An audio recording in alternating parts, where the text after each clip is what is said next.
Have you ever had that feeling of like, oh, I can't believe that I'm here again? Can't believe that we're back at this. I'm just so frustrated because you notice the patterns that are happening, that even though the circumstances are a little bit different, there are so many similarities of things that you are going through. This last principle that we talk about inside the Laws of Success book from Napoleon Hill is all about watching these patterns and how do we change our behavior so that we don't reach those things again. Napoleon Hill taught that every thought has a consequence. And when we can recognize the consequences and change the way that we're thinking about things, it's going to help us create that life that we want. This is outlined in a lot of different cultures and a lot of different theologies. We know it as the golden rule: do unto others as you would have them do to you. This is also known as karma. This is also known in a universal law as the cause and effect. It is learned in the Bible as you reap what you sow. We see it in so many places. And when we break down this golden rule, break down what is the principles behind it, what leads us to be able to behave in a way that we are following these principles. And it all comes down to this: what you think has a consequence. And that consequence is going to define what is happening in your circumstances. Now, Napoleon Hill does not think that this is all just about, being kind and avoiding problems or wrongdoings, but rather it is a radically proactive approach to life. And that's the foundation of this golden rule, the foundation of karma, reaping what you sow. All of those things comes down to this principle: what you think has consequences with how the world interacts around you. And so, as we look at this law of cause and effect, what happens is your thoughts are going to put out an energy into the world. And then that energy interacts with things around you, which brings whatever it is that you're thinking about into your life. So if you focus in on the negativity and all the things that are going wrong and all the things that make you frustrated and all the things that are happening again and again, there are consequences to the way that you interact with life. And those things are going to continue to come back to you because of the way that you think. So, as we look at all of the principles that we have learned in all of this laws of successes, we've gone through the 15 different principles, talking about self-confidence, talking about enthusiasm and imagination, leadership. All of these things play in together, but it first comes down to this principle right here. If we look at this, this is not necessarily the treasure at the end of this amazing adventure that we've been on, but rather it becomes the mirror for you to do a little bit of self-reflection. And that is the best prize that you could get in hanging in with me for these last 16 weeks. It comes down to this self-reflection and how do you look at yourself? How do you interact with things? Because real success is not always an outward manifestation of the work that you've done. Again, we have talked about this, where success is those outside things, the wealth, the house, the things that you get to bring into your life because of the success that you've done. But it always will begin with that internal integrity, being in alignment and true with who you are and who it is that you want to be. When you understand this piece, it allows you to see success in a slightly different way. Napoleon Hill talks about this integrity and being true to yourself as a compass. This is the thing that's going to help you decide who it is that you want to be and who it is that you're going to become. Are you living by this golden rule and understanding the principles of cause and effect? Are you putting it in this place where you are putting out what you want to receive?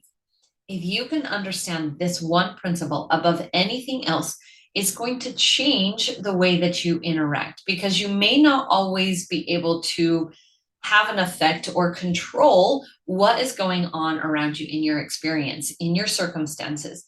You may not always have a say in what's going on around you, but you always have the ability to change the way that you react to it. And when we understand the way that we react in situations, it's going to help us receive the outcome that we are looking for. And that is when success starts to become inevitable, because you know the internal work that you need to do in order to create the success that you want. That doesn't mean success is inevitable tomorrow, it's going to come, but it is inevitable because of the energy that you're putting out into the world. So when we look at this and define this as maybe a constitution or a code of ethics of how am I going to show up in the world, it allows us to be able to easier change all of the other laws of success that we've talked about.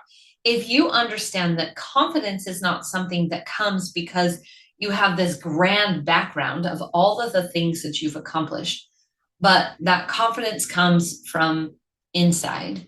If you recognize that leadership has to happen inside before it can happen on the outside, it changes the way that you show up. It changes the way that you interact and the things that you do. This is where true success comes from. And it's all about that alignment within yourself. Are you aligned with truth? Are you aligned with who it is that you are meant to be? And so, because this is really the crowning principle of all the laws of success, I want to challenge you to make your own code of ethics, your own decision compass, so that anytime you come up to a circumstance where you say, I'm not quite sure how I want to behave in this, or this is way bigger than what I am capable of doing, or I'm frustrated by this situation that's happening again, you can rely on this compass to help get you to where it is that you want to be.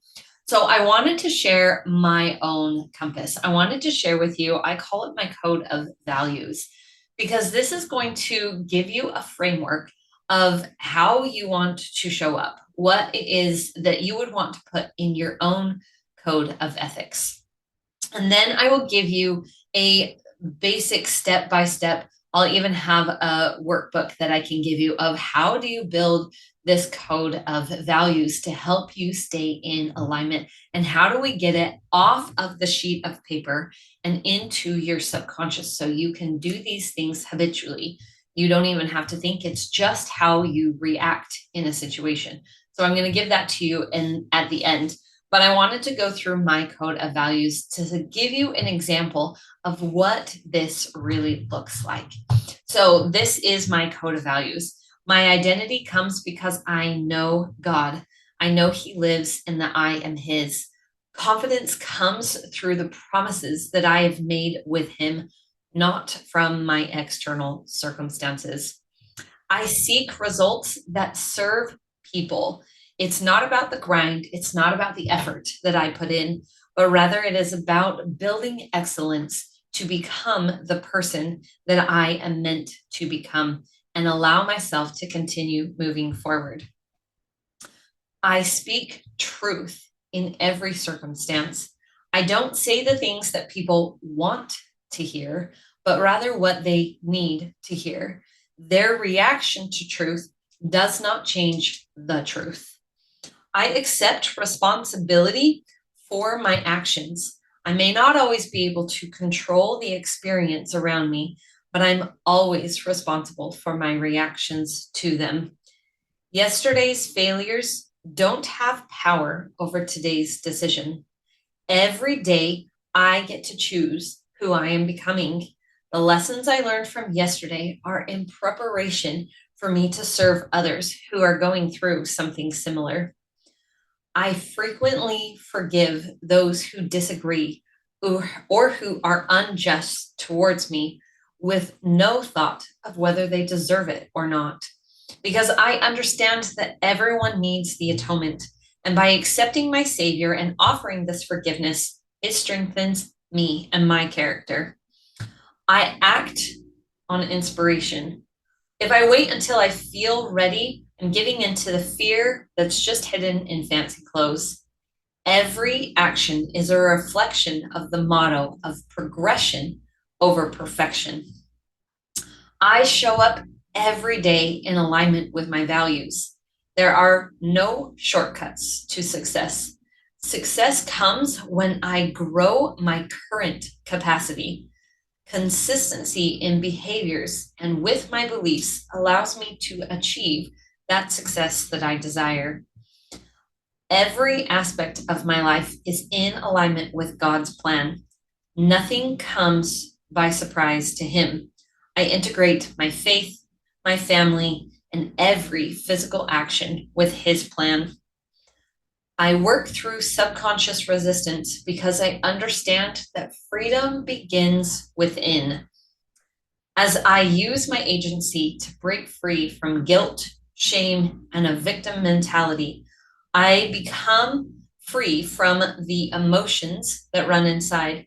I will submit to God, my values, and my life's purpose. Freedom is the foundation to everything else. You can't build wealth, relationships, or expand on your purpose with a foundation of internal baggage. So I will set others free that allows them to rely on their own power through alignment and acceptance. I always say yes to a life of being together. I understand that building anything meaningful is going to require a season of sacrifice, but I refuse to sacrifice the people that I'm building for. Presence is a muscle that you build through practice. I focus on what God has sent me here to do, and I refuse to allow the demands of life or business to cloud what is most important. And most of all, remember that you will never discover who you are or define the perfect path. Rather, God puts you here to create the life that you desire deep down. It is about creation and bringing that to life. So as you write your own code of ethics, your own code of values, the way that you want to live, this compass, I want you to think about what are the things that are most important to you. So I started there. Family is most important. Responsibility is important. Freedom is important. And I just wrote down things in my life that were important to me. And then as you define what that means to you, remember these are things that you want them to be timeless. You won't always be in the current circumstances that you were in. You won't always have the struggles that you are now. So when you write your values, when you write out this code of ethics and you make it specific to what is happening right now in your life or the things that you have been facing for the last couple of years, then there will become a point where you have to actually continue to have those struggles in order to match that value that you have set. So make sure that it is timeless, that it is something that you will always be this way, regardless of the circumstances that you are facing. You want them to be clear.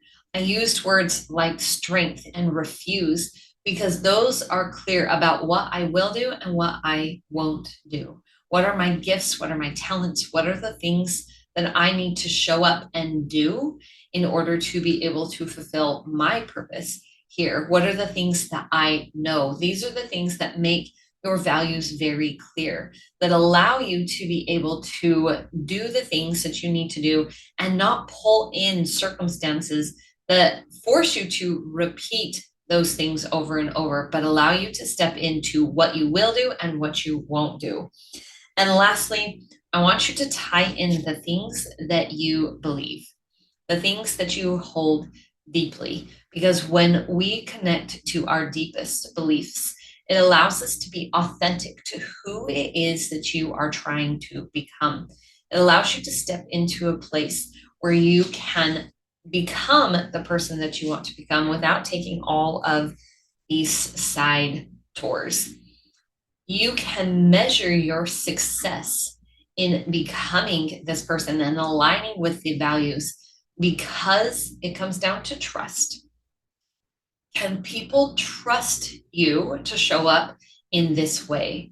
Are you gaining more respect? Are you gaining more people who will rely on you because you are consistent in the way that you show up?